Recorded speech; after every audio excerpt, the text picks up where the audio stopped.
Nós vamos falar hoje de uma coisa muito complicada. Mas não é difícil de entender. Ela é complicada, ela é complexa. Essa que é a verdade.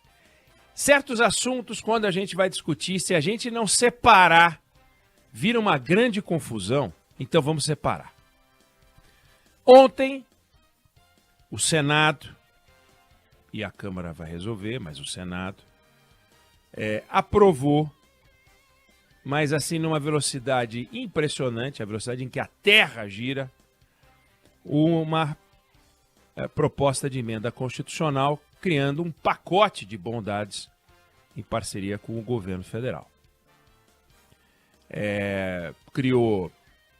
Ampliou o antigo Bolsa Família, que o governo atual trocou para Auxílio Brasil, de R$ 400 para R$ 600.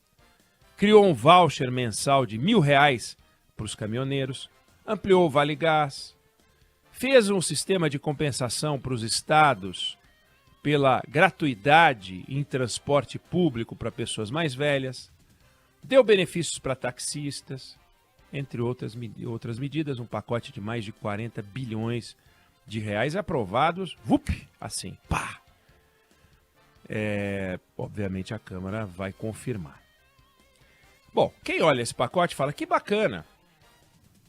O Congresso Nacional se reuniu, ao contrário do que faz normalmente, agiu com agilidade, ao contrário do que faz normalmente, e se assim fosse sempre, o Brasil seria um país muito diferente. Mas não é bem isso.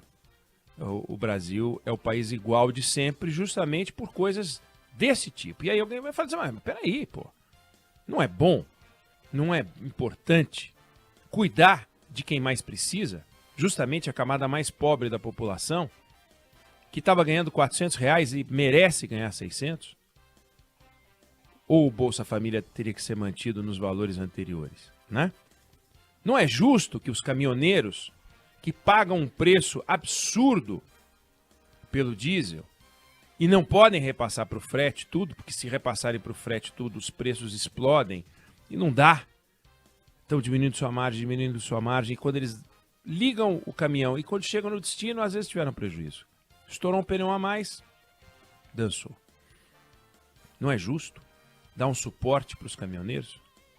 Não é razoável ampliar o Vale Gás? Era meio botijão, agora vale um botijão. Não é muito, né? Não é razoável se as pessoas estão andando de ônibus gratuitamente, que de alguma maneira você dê um suporte para os estados, municípios, para que não precisem aumentar o preço da passagem? Ou não? Os taxistas, nossos amigos taxistas, que acompanham aqui a Band News FM, tem uma conexão com a Band News FM, tem uma história com a Band News FM. É justo que eles tenham que trabalhar 18, 20 horas por dia para levar o mesmo dinheiro que antes levavam trabalhando 12, que já era muito. Não tem sábado, não tem domingo. Se, aliás, o governo baixasse um decreto dizendo que não existe mais domingo, todo dia é segunda-feira, ia ser igual. Para os taxistas não ia mudar nada, porque trabalham todo dia. Mas a gente precisa analisar o que foi feito ontem, separando, portanto, o mérito, ou seja, a importância do assunto, daquilo que eles aprontaram. Porque eles aprontaram. Então eles pegaram alguma coisa que é muito importante, que é cuidar de quem mais precisa, e usando quem mais precisa, tomaram uma decisão absolutamente de cunho eleitoral, ao arrepio da legislação. Ignoraram a legislação, passaram por cima. Veja, o governo federal e o Congresso têm, portanto, esse lado social. Os combustíveis ficaram mais caros depois da guerra da Ucrânia. A inflação no Brasil começou a subir, a taxa de juros começou a subir na sequência para combater a inflação. A economia brasileira sentiu os reflexos, como de resto todas as economias do mundo. Quem mais precisa foi quem mais sofreu. O Brasil esperava um olhar do governo sobre isso e o governo não fazia nada de concreto. A guerra da Ucrânia começa em fevereiro. Até ontem passaram-se 5 meses. Cadê o fundo de equalização dos preços dos combustíveis? Esquece. Por quê? Não fizeram política pública com esse fundo de equalização? Ficava o presidente da República atacando a Petrobras, criando instabilidade, o presidente da Câmara aderindo a esse discurso, atacando a Petrobras, criando instabilidade. Uma situação em que o governo agia como se fosse oposição. De fevereiro, quando a guerra começa para cá, 5 meses, nada de medida concreta. Nada, nada, nada. Aí a eleição começa a se aproximar, a água começa a subir, passa daquela parte do corpo, continua a subir, chega no queixo, opa! Eles vão para a discussão do ICMS, uma discussão que reduz o preço dos combustíveis, uma discussão que é uma boa discussão, porque de uma certa maneira é uma medida que obriga o poder público a fazer ajustes nas suas despesas, a cortar despesas, a reduzir imposto, a cortar benefícios que tem por aí. Tá cheio. Olha, se fizer uma varredura nos estados e nos municípios e no governo federal, procurando o dinheiro que dá para cortar, tem um monte. Mas tem um monte. Basta ver que ontem a gente noticiou aqui, os procuradores de São Paulo queriam um aumento de 35 para 39 mil reais. Se passa, é mais 4 pau por procurador, é um bolo de dinheiro. Portanto, dinheiro eles arrumam. Dinheiro eles arrumam. Só que o cenário depois do ICMS, que reduziu o preço dos combustíveis, o cenário econômico, não por causa do ICMS, mas o cenário econômico melhorou. O desemprego caiu. Ontem a gente deu aqui, baixou de 10%.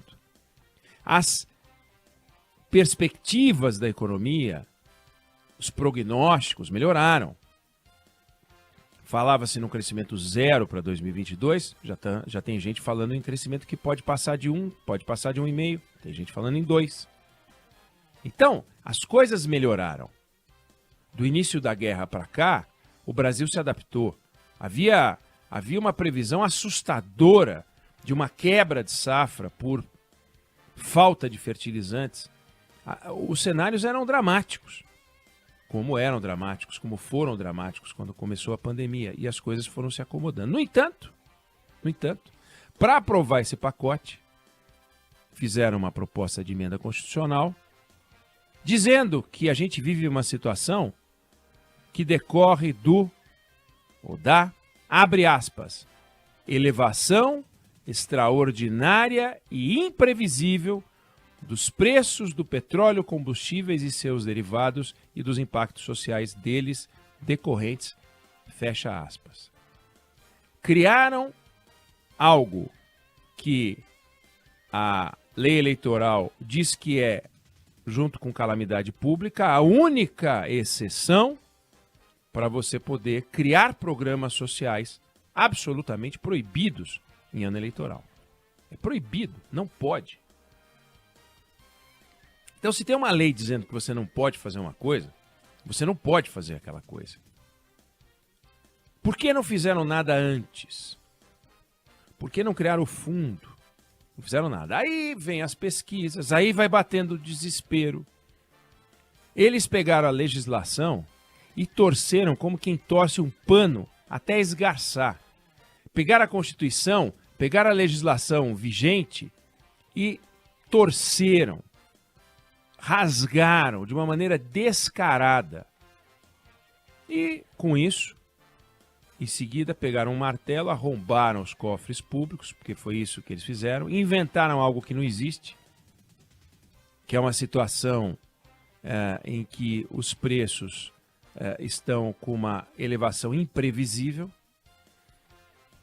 estão com uma elevação forte. Mas como é que a economia melhorou nos últimos meses? Como é que o desemprego está caindo? Como é que se o desemprego tivesse ido de 12 para 15, de 15 para 18, se a previsão da economia tivesse ido de crescimento zero para menos 0,5, menos 1, menos 2%, você poderia dizer, opa, temos uma questão. Mas as perspectivas da economia, as projeções melhoraram. A taxa de desemprego diminuiu O que devia aumentar, aumentou. O que devia cair, caiu. E aí vem o Congresso Nacional e inventa uma situação que não existe para poder fazer um benefício e pegar e estuporar os cofres públicos para juntar uma grana até dezembro, porque eles não só criaram uma situação que não existe hoje, como decidiram que essa situação acaba em dezembro. E enquanto isso vão dando dinheiro para tentar se apropriar da paternidade dessas medidas e, quem sabe, mexer no jogo eleitoral, que vale para os estados, que vale para o governo federal também, para o presidente da República, para os candidatos ao governo, todos, para os, enfim, deputados federais que estão aí, que querem se reeleger, senadores, 1/3 agora se reelege, e fizeram uma tramóia subvertendo a legislação. E quando você subverte a legislação, você está fazendo a coisa errada. A Dilma, ela sofreu impeachment, por quê? Porque ela pedalou. Ah, mas ela pedalou para pegar dinheiro e botar no bolso? Não. Mas ela pedalou, ela fez algo que não pode, caiu. Pois agora, governo federal e Congresso Nacional, como é PEC, o governo diz, não, isso aí é o Congresso, não. O governo por trás, o Congresso pela frente, fizeram uma grande estrepulia. E se escudam, escuta, como é que você pode se insurgir contra aqueles que mais precisam? Claro que não. Mas, na hora de cortar as emendas dos senadores e deputados, eles não cortaram. Na hora de cortar as emendas secretas, eles não cortaram. Na hora de cortar o fundo eleitoral, eles não cortaram. Eles pegaram todo o dinheiro deles, botaram no bolso para poder se reeleger. E agora pegam mais dinheiro, porque não era o bastante. Vão pegar mais dinheiro. Emenda secreta é quase 20 bi. Quando a gente pega o bolo das emendas, é uma coisa inacreditável. Teria dinheiro para fazer isso que a gente está falando em outros tempos? Por quê? Se a gente está discutindo a miséria no Brasil desde o início da pandemia e não tinha eleição. Aí, há 3 meses da eleição, vem um pacote. Um pacote absolutamente questionável, pode ser questionado na justiça, é uma subversão descarada da legislação. O Tribunal Superior Eleitoral vai discutir isso, vamos ver como age. Isso pode parar no Poder Judiciário, vai ser judicializado, vamos ver como é que isso vai ser interpretado. Agora, o fato é, criaram algo que não existe para escorar um pacote de, entre aspas, bondades que nós vamos pagar. Nós vamos pagar. Com o estouro do teto, com o aumento de inflação, vamos pagar. Não tem alternativa. Então vamos separar as coisas. O que aconteceu ontem não é para a gente olhar e falar que bacana, como eles são bonzinhos, como eles vieram aqui para nos ajudar, tomara que façam isso sempre. Não. É que descaramento. Como é que eles têm coragem de pegar a legislação, torcer feito roupa, para poder conseguir mais dinheiro para suas campanhas eleitorais? Porque isso aqui é um dinheiro na campanha eleitoral na veia.